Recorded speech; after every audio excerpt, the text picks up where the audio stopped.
ഇന്നലെ രാത്രിയോടുകൂടിയാണ് gen robotic കമ്പനിയുടെ ഈ റോബോട്ടുകൾ ഇവിടെ എത്തുകയും ഈ മാലിന്യമൊക്കെ തന്നെ മാറ്റുവാൻ വേണ്ടി ഒരു ഇടപെടൽ നടത്തുകയും ചെയ്തിരുന്നു. ഏകദേശം ഒരു ലോഡ് മാലിന്യത്തിലധികം അവർ മാറ്റി മണിക്കൂറുകൾ കൊണ്ടെന്നുള്ളതാണ്.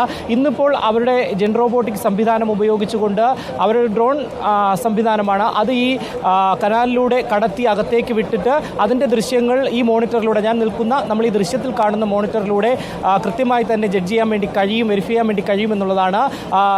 രണ്ട് ക്യാമറകൾ ഏകദേശം ഇതിനകത്തേക്ക് കടത്തിവിടാൻ വേണ്ടി 3 ക്യാമറകൾ കടത്തിവിടുവാൻ വേണ്ടിയിട്ടുള്ള ഒരു സജ്ജീകരണം തയ്യാറെടുപ്പുകൾ ആരംഭിച്ചു കഴിഞ്ഞു.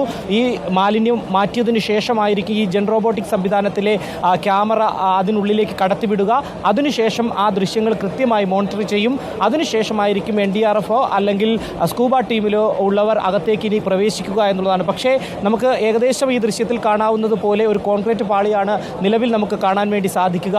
ഇതിൻ്റെ ഉള്ളിലേക്കും മാലിന്യം ആ രീതിയിലേക്കൊരു കോൺക്രീറ്റ് പാളികൾ പോലെ നിൽക്കുന്നൊരു സാഹചര്യമാണ് ഉള്ളത് എന്നുള്ളതാണ് അതിനകത്തേക്ക് ഇറങ്ങിയ സ്കൂബ ടീം, ഫയർഫോഴ്സിൻ്റെ സ്കൂബ ടീം ഒക്കെ തന്നെ പങ്കുവെച്ചത്. അതുകൊണ്ട് തന്നെ ദുഷ്കരമാണ് ഈ രക്ഷാപ്രവർത്തനം എന്നുള്ളത് ആദ്യഘട്ടത്തിൽ തന്നെ അവർ പറയുന്ന സാഹചര്യമുണ്ട്. അതുകൊണ്ട് തന്നെ ഈ മാലിന്യം പൂർണ്ണമായും മാറ്റിയതിന് ശേഷം മാത്രമേ ഉള്ളിലേക്ക് കടക്കുവാൻ വേണ്ടി കഴിയൂ എന്നുള്ളതാണ്.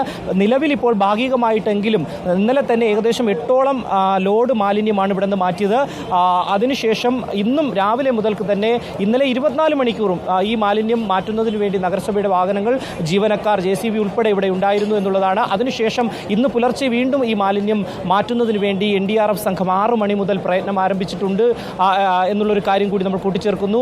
അതോടൊപ്പം ഫയർഫോഴ്സിൻ്റെ സ്കൂബ ടീം ഇന്നത്തെ 2ാം ഘട്ട ഡൈവിങ്ങിന് വേണ്ടി തയ്യാറെടുക്കുന്നു എന്നുള്ളതാണ്. 2ാം ഘട്ട ഡൈവിങ്ങിന് വേണ്ടിയിട്ടുള്ള ഒരുക്കങ്ങൾ പൂർത്തിയാക്കി ഇവർ താഴേക്ക് എത്തിയിരിക്കുന്ന ഒരു കാഴ്ചയാണ് നമുക്ക് കാണാൻ വേണ്ടി കഴിയുന്നത്. ഈ ഡ്രോൺ ഉപയോഗിച്ച് ഇതിനകത്തൂടെ കടത്തിവിട്ട് കൃത്യമായി നിരീക്ഷിച്ചതിന് ശേഷം മാത്രമായിരിക്കും ഇവർ അതിൻ്റെ ഉള്ളിലേക്ക് കടന്നു പോകുക എന്നുള്ളതാണ് നിലവിൽ അറിയിച്ചിട്ടുള്ളത്. അതിനുള്ള സംവിധാനമൊക്കെ തന്നെ തയ്യാറെടുപ്പുകൾ നടക്കുന്നുണ്ട്. ഒപ്പം മന്ത്രിയുടെ നേതൃത്വത്തിൽ ഒരു യോഗവും അടിയന്തരമായി തന്നെ ഫയർഫോഴ്സിൻ്റെയും അതുപോലെ തന്നെ പോലീസിൻ്റെയും ഒക്കെ തന്നെ മേധാവിമാരെ പങ്കെടുപ്പിച്ചുകൊണ്ട് ഈ രക്ഷാദൗത്യം ഏത് രീതിയിൽ മുന്നോട്ട് കൊണ്ടുപോകണം, ഏത് രീതിയിൽ മുൻകരുതലുകൾ, ജാഗ്രതകൾ എടുക്കണമെന്നതടക്കമുള്ള ജില്ലാ കളക്ടർ, മന്ത്രി, മേയറും അടക്കമുള്ളവർ, റെയിൽവേ അധികൃതർ ഉൾപ്പെടെയുള്ളവർ പങ്കെടുത്തുകൊണ്ട് ഒരു അടിയന്തര യോഗം വിളിച്ചു ചേർത്തിട്ടുണ്ട്. ആ യോഗത്തിന് ശേഷമായിരിക്കും ഇനി അടുത്ത ഘട്ടം എന്ത് എന്നുള്ളത് തീരുമാനിക്കുക. 3ാം ഘട്ട രക്ഷാദൗത്യം എന്ന് വേണം നമുക്ക് പറയാൻ. കാരണം ആദ്യഘട്ടത്തിൽ ഈ മാലിന്യം മാറ്റിയതിനു ശേഷം സ്കൂബ 5 തവണ ഡൈവ് ചെയ്ത് പോകുന്ന ഒരു സാഹചര്യം. ഈ 5 തവണയും ജോയിയെ കണ്ടെത്താനായില്ല. അതിനുശേഷമാണ് ഈ ജെൻ റോബോട്ടിക് സംവിധാനം ടെക്നോ പാർക്കിൽ നിന്ന് എത്തിച്ച്